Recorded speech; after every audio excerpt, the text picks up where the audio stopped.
प्रधानमंत्री नरेंद्र मोदी बंगाल के मिशन पर हैं। एक हफ्ते के भीतर प्रधानमंत्री का यह बंगाल का दूसरा दौरा है। 3 दिन बाद यानी 9 मार्च को पीएम मोदी उत्तरी बंगाल के सिलीगुड़ी जाएंगे। आज पीएम मोदी ने कोलकाता में अंडर वाटर मेट्रो का उद्घाटन किया। अपने इस दौरे पर उन्होंने 15,400 करोड़ रुपए की सौगात भी दी। इसके बाद प्रधानमंत्री ने बारासात में एक रैली को संबोधित किया। प्रधानमंत्री के निशाने पर बंगाल की ममता सरकार रही। इस दौरान बारासात से महज 50 किलोमीटर दूर संदेश खाली है, जहां इन दिनों महिलाओं के शोषण का मामला बंगाल से लेकर दिल्ली तक छाया हुआ है। प्रधानमंत्री मोदी ने अपनी इस रैली से संदेश खाली के मुद्दे पर सीएम ममता बनर्जी पर जमकर प्रहार किए। खाली में जो कुछ भी हुआ उससे किसी का भी सिर शर्म से झुक जाएगा, लेकिन यहां की टीएमसी सरकार को आपके दुख से कोई फर्क नहीं पड़ता। टीएमसी सरकार बंगाल की महिलाओं के गुनहगार को बचाने के लिए पूरी शक्ति लगा रही है। गरीब, दलित, वंचित, आदिवासी परिवार की बहनों बेटियों के साथ टीएमसी के नेता जगह जगह अत्याचार कर रहे हैं, लेकिन टीएमसी सरकार को अपने अत्याचारी नेता पर भरोसा है, बांग्ला बहन बेटियों पर भरोसा नहीं है। इस व्यवहार से बंगाल की महिलाएं, देश की महिलाएं आक्रोश में हैं। नारी शक्ति के आक्रोश का ये ज्वार संदेश खाली तक ही सीमित नहीं रहने वाला। संपूर्ण बांग्लाते संदेश खालीर जड़ उठबे। साथियों, तुष्टीकरण और तोलाबाजों के दबाव में काम करने वाली टीएमसी सरकार कभी भी बहन बेटियों को सुरक्षा नहीं दे सकती। वहीं दूसरी तरफ भाजपा की केंद्र सरकार है, जिसने बलात्कार, रेप जैसे संगीन अपराध के लिए फांसी की सजा तक की व्यवस्था की है।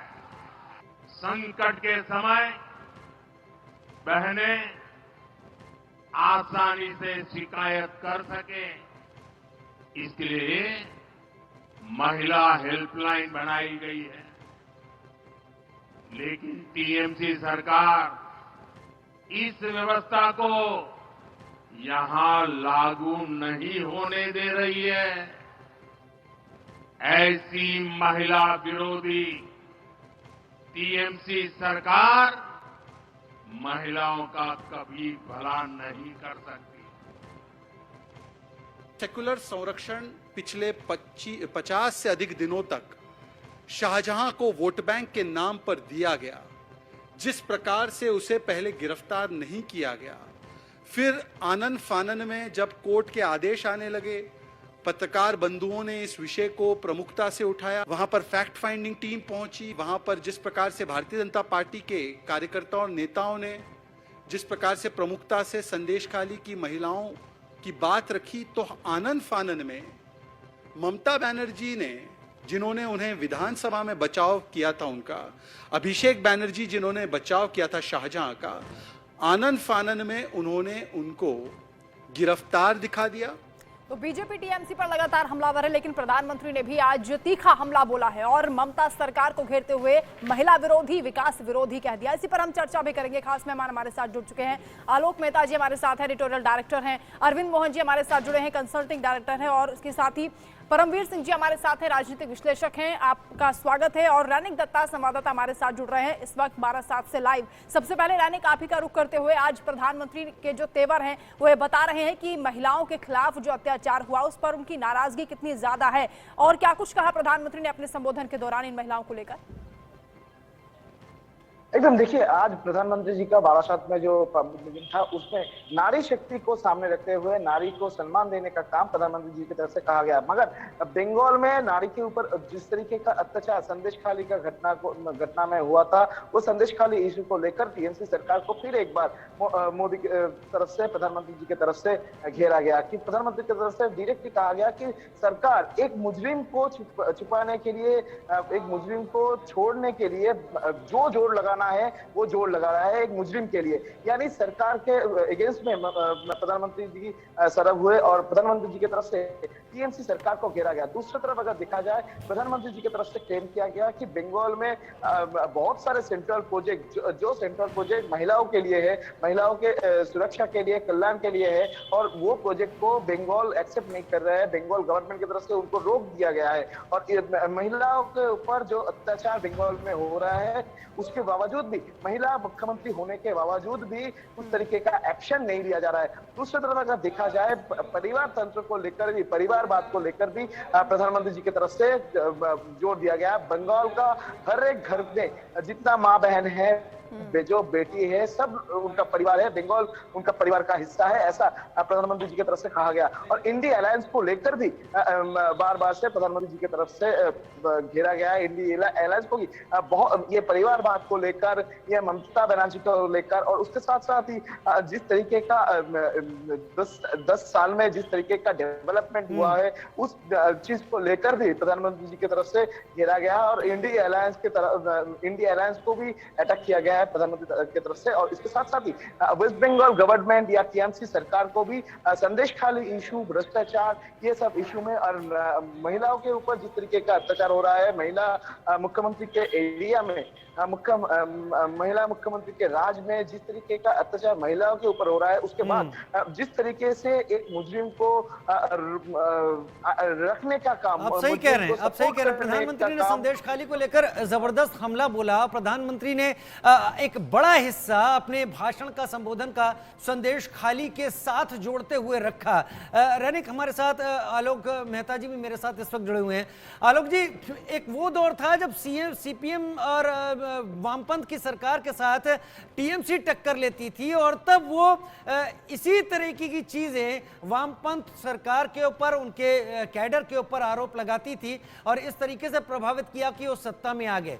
आज ये जो मुद्दा है ये टीएमसी से जुड़ा हुआ है। क्या आपको लगता है कि संदेशखाली पर टीएमसी ने एक बड़ी गलती कर दी, इतना दिनों तक इस पूरे मुद्दे को खींचकर कोई काम नहीं करके? क्योंकि अब कोर्ट के भी जो इंडिकेशंस आ रहे हैं वो भी शायद टीएमसी सरकार को आगे बढ़ने के लिए कोई मौका नहीं देंगे, और प्रधानमंत्री ने खूब फायदा भी उठाया इसका।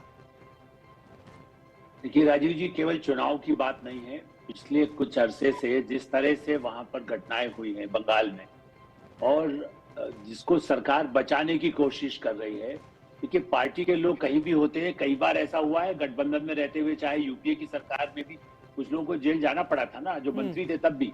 लेकिन यहाँ ये हो रहा है कि शाहजहां शेख को बचाने के लिए हाई कोर्ट के निर्देश के बाद भी, हाई कोर्ट के और सुप्रीम कोर्ट ने आगे सुनवाई से अभी इनकार कर दिया, कहा ऐसी कोई हड़बड़ी नहीं है, हाई कोर्ट के आदेश का पालन होना चाहिए। उसके बाद भी पुलिस वहां, चूंकि सरकार का इतना नियंत्रण है कि पुलिस शाहजहां शेख को नहीं देने को तैयार है। इससे साबित होता है कि अपने लोगों को, ऐसे जो अपराधी तत्व है, और माना तो यही जाता है कि वो घुसपैठ या कभी था और भारत में आकर के रह रहा, उसके बाद जो भी इनकी पार्टी का आदमी बन गया, फिर उस तरह से माफिया की तरह से उसने अत्याचार महिलाओं पर उसके लोग कर रहे हैं। उसके बावजूद, इसलिए प्रधानमंत्री नरेंद्र मोदी या बीजेपी के नेताओं के लिए बहुत बड़ा मुद्दा वहां है। चुनाव न हो तब भी अभियान चलता था और आज भी चल रहा है और चलना चाहिए। और अब तो अदालत के बाद देखना होगा कि सीबीआई, केंद्रीय एजेंसियां को भी यदि काम नहीं करने देंगे, अदालत की भी अवमानना करेंगे, तो बहुत गंभीर मामला पश्चिम बंगाल के लिए दिखाई दे रहा है। बिल्कुल, और महिलाओं को लेकर, नारी शक्ति को लेकर एक बड़ा मैसेज भी प्रधानमंत्री ने दिया है। उन्होंने कहा कि पूरा देश महिलाओं की सामर्थ्य को देख रहा है। देश की राष्ट्रपति खुद आदिवासी समाज से आई हुई एक महिला है और महिलाओं पर भरोसा टीएमसी सरकार नहीं करती।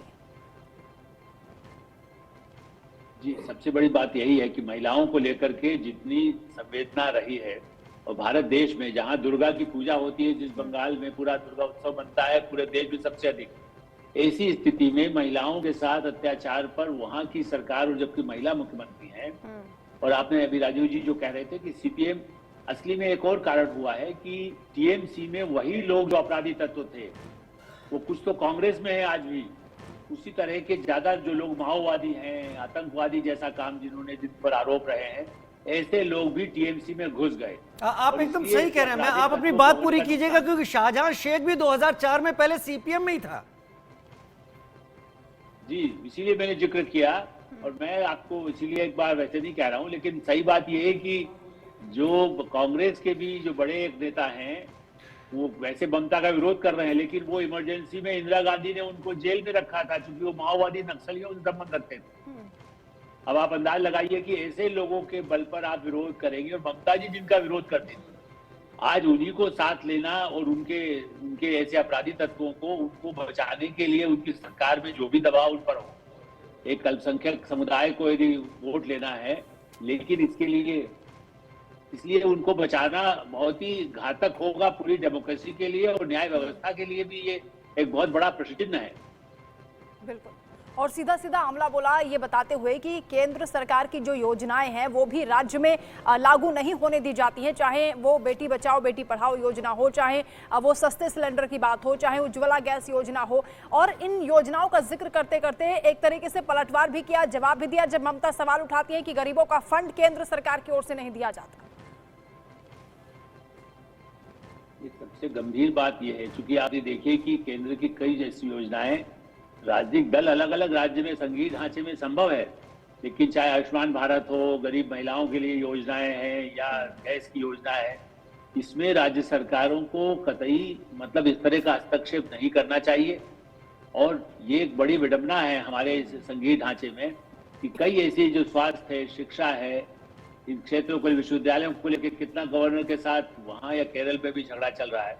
इस दृष्टि से मुझे लग रहा है कि इन चीजों के लिए भी जो विचार संविधान पीठ जिस तरह करती है कुछ मामलों में, या संविधान सुधार के लिए कई वर्षों से जो मांग हो रही है, उसमें कुछ ऐसे परिवर्तन, राज्यों के अधिकार हों, लेकिन वो इसका मतलब नहीं कि जनता को उसका लाभ न लेने कि उसकी क्रेडिट दूसरे को मिलेगी।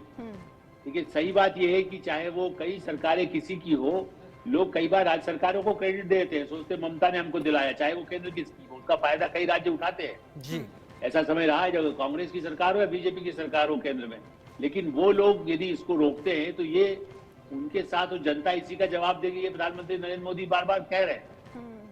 मैं अरविंद सर का भी रुख कर लेता हूं। हमारे साथ अरविंद मोहन जी भी हमारे कंसल्टिंग एडिटर इस वक्त जुड़े हुए हैं।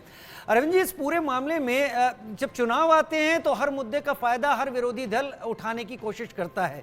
संदेश खाली का मुद्दा क्योंकि महिलाओं से जुड़ा हुआ है, और इस पर जितना देरी टीएमसी सरकार ने कर दी, अब आपको लग रहा है कि ये सब टीएमसी के खिलाफ आसानी से एक तो इस्तेमाल किया जाएगा, और दूसरा कोर्ट के जो गलियारे हैं, लगातार back to back supreme court और हाई कोर्ट, ये दोनों ही ऐसा फैसला दे चुके हैं जो एक किरकिरी भी बन चुके हैं। तो क्या इससे बच पाएगी ममता सरकार, या फिर इसका दंश अब उसे झेलना ही पड़ेगा? देखिए, जो कर रही थी सरकार, राज्य सरकार, उसमें कोर्ट को दखल देना ही चाहिए था। देर हुई, विपक्ष ने मुद्दा बनाया, तब जाके ये मुद्दा बना है, और मीडिया ने भी इस सवाल को उठाया। तो कुल दबाव जब सब तरफ से आया है, तब सरकार ने एक्शन शुरू किया है, और एक्शन भी कैसा हो रहा है ये सब लोग देख रहे हैं। तो मुझे लगता है कि जितनी देरी उन्होंने की और जिस तरह के एक्शन लिए हैं, उनसे उनकी प्रतिष्ठा गिरी है, और बीजेपी को अवसर मिला है। हम सब लोग जो वोट का गणित देख रहे हैं, इन सब को ये लग रहा था पंचायत चुनावों के बाद, पंचायत चुनावों में बीजेपी का वोट परसेंटेज काफी नीचे आ गया था, विधानसभा चुनाव में भी नीचे आया, और फिर हमने ये भी देखा कि काफी सारे लोग जो बीजेपी में आए थे वो भाग भाग के टीएमसी में और दूसरी पार्टियों में गए, बल्कि आज तो मंत्री भी हैं टीएमसी में ऐसे कई लोग। तो उस समय लग रहा था कि बीजेपी का ये जो बुलबुला है वो एक दफे उभरा और उसके बाद वो नीचे जा रहा है। अब नए सिरे से राम मंदिर ने और इस घटना ने, इन दोनों ने बीजेपी को वहां खड़ा कर दिया है और फिर लग रहा है कि बीजेपी शायद उसी मजबूत स्थिति में आ गई है जिस मजबूत स्थिति में उसने पिछली दफे टीएमसी को चैलेंज किया था और लगभग बराबरी के वोट मिले थे, बराबरी की सीटें मिली थी। अब कौन ऊपर होगा नीचे होगा ये आगे के कोर्स पे डिपेंड करेगा कि आगे टीएमसी सरकार क्या कर रही है या बीजेपी क्या करने वाली है। क्या सर मजबूरी आ गई है टीएमसी के सामने कि अगर वो शाहजहां शेख को बीजेपी के आरोपों के साए में उसी तरीके से गिरफ्तार करती तो कहीं बहुत मैसेज ये जाता कि टीएमसी के कैडर में ही इस तरह की दिक्कत है, क्या इसलिए इतनी देरी की गई? लेकिन देखिए असल में बंगाल की फंक्शनिंग थोड़ी अलग है, उसको थोड़ा अलग ढंग से समझना होगा। बंगाल में कोई बहुत मजबूत जमींदार समाज नहीं है, मजबूत पुराना समाज उस तरह से नहीं है। इंडस्ट्रियल डेवलपमेंट भी जो भी राज्य का हुआ था कभी जमाने में, अब तो वो भी नीचे जा रहा है, वो सब बाहरी लोगों का था। तो व्यापार बिजनेस से लेके और खेती, तो बंगाल बेसिकली सत्ता से दूर नहीं जा सकते बंगाल के ज़्यादातर लोग। तो इसीलिए हम देखते हैं कि एक दफ़े जब वो कम्युनिस्ट पार्टी आई तो सब कम्युनिस्ट पार्टी की तरफ भी थे, फिर हमने देखा कि जब वो टीएमसी का राज आया तो सब टीएमसी की तरफ आ गए, फिर जब बीजेपी का ग्राफ चढ़ने लगा तो ऐसे काफ़ी सारे लोग बीजेपी की तरफ आते दिखाई दिए। तो वो सत्ता उनको चाहिए। लेकिन इस बार जो बीजेपी की सक्रियता सर हम देख रहे हैं और जैसे संदेश खाली के मुद्दे को पार्टी ने उठाया और खुद प्रधानमंत्री ने भी जिक्र किया कि हमारे नेताओं ने, कार्यकर्ताओं ने पीड़ित महिलाओं के लिए लाठियां खाई हैं प्रशासन की, सिस्टम पर उन्होंने सवाल उठाए, सरकार पर सवाल उठाए। क्या आपको लगता है कि इस बार कुछ ना कुछ परिवर्तन होगा? क्योंकि महिलाओं को लेकर कहा जाता है कि वो साइलेंट वोटर्स होती हैं और नारी शक्ति का बार बार जिक्र कर रहे हैं प्रधानमंत्री, दुर्गा कहकर संबोधित किया उन पीड़ित महिलाओं को। नहीं, देखिए बीजेपी जो कर रही है उसका सपोर्ट है, कम से कम संदेश खाली में जो कर रही है उसके बगैर ये नहीं होता। लेकिन केंद्र सरकार ने और बीजेपी ने महिलाओं के लिए क्या क्या किया है ये पूरी लिस्ट गिनाने की जरूरत नहीं है। ठीक बगल के मणिपुर पे प्रधानमंत्री, आज तक इतना लंबा पीरियड बीत गया, अब साल होने को आएगा, और उन घटनाओं को लेके क्या बोलते रहे हैं, क्या करते रहे हैं, किस किस्म का दबाव उन पे भी आया, फिर सब शांत पड़ गए। उन महिलाओं की क्या हालत हुई सारी दुनिया ने देखा है। तो इसलिए महिला प्रेम बीजेपी का या अपराध से मुक्ति का प्रेम, उसको बहुत गिनवाने की जरूरत नहीं है। इस घटना को बंगाल के क्रम में देखना चाहिए और ये मानना जरूरी है कि अगर बीजेपी इसको इतने तीव्रता से नहीं उठाती, इतने इंटेंसिटी से नहीं उठाती, तो राज्य सरकार कुछ करने वाली नहीं थी। और 50 दिन 55 दिन क्या हम गिनते रहते दिन और उसमें कुछ नहीं होता। मैं आलोक सर से रिएक्शन ले लेता हूं आपकी इसी बात पर। आलोक सर, जैसा अरविंद सर इस वक्त बोल रहे हैं, उनका कहना है कि बीजेपी उठाती नहीं तो राज्य सरकार कुछ नहीं करती, लेकिन वो एक इंडिकेशन ये दे रहे हैं कि ये चुनावी प्रेम भी हो सकता है, ये मुद्दे से प्रेम ज्यादा है। राजीव जी, चुनाव के समय इस मुद्दे को और ज्यादा गर्म चूंकि हो गया और निश्चित रूप से लोग पूरी तैयारी में हैं, दोनों पार्टियां, केवल बीजेपी क्यों, आप देखिए कि कांग्रेस पार्टी के नेता जो पार्टी के अध्यक्ष है, लोकसभा के सदन के सदस्य प्रमुख है, वो तक इस मामले में ममता के खिलाफ झंडा लेके खड़े हैं, जबकि कहने को गठबंधन के साथ। इसलिए उसका चुनावी उपयोग तो हो रहा है। लेकिन मैं इसके साथ ये जोड़ूंगा कि ऐसा नहीं है। उत्तर प्रदेश में पहले के मुकाबले में जब स्थिति सुधरी है, लोग वो देख रहे हैं। नीतीश कुमार, बिहार की स्थिति, झारखंड की स्थिति, झारखंड में जो गड़बड़ियां होती है तब भी बीजेपी पहले भी उठाती रही है। आप याद करिए कैलाश विजयवर्गीय तो बाकायदा पिछले समय में भी कितने महीनों तक, वर्षों तक वहां काम कर रहे थे, जो मध्य प्रदेश में मंत्री है, कितनी बार उनको तो गिरफ्तार तक किया गया। तो ये कहना कि केवल चुनाव के समय नहीं है, बीजेपी 5 साल लगातार हारने के बाद भी स्मृति ईरानी की तरह या प्रदेशों में जहां उसकी सरकारें नहीं होती वहां काम करती है। बिल्कुल ये कह सकते हैं कि बीजेपी जनता की नब्ज पकड़ना जानती है और जनता किस हिसाब से पार्टियों को चुनती है और कैसे वो अपने नेता का सिलेक्शन करती है, ये बात बखूबी समझ गई है भारतीय जनता पार्टी। और इसीलिए इस तरह का अगर कोई भी मुद्दा होता है तो उसे भुनाने में देर नहीं लगती है। अरविंद जी और आलोक जी, आप हमारे साथ बने रहिए, लौटेंगे आपके पास, चर्चा आगे भी जारी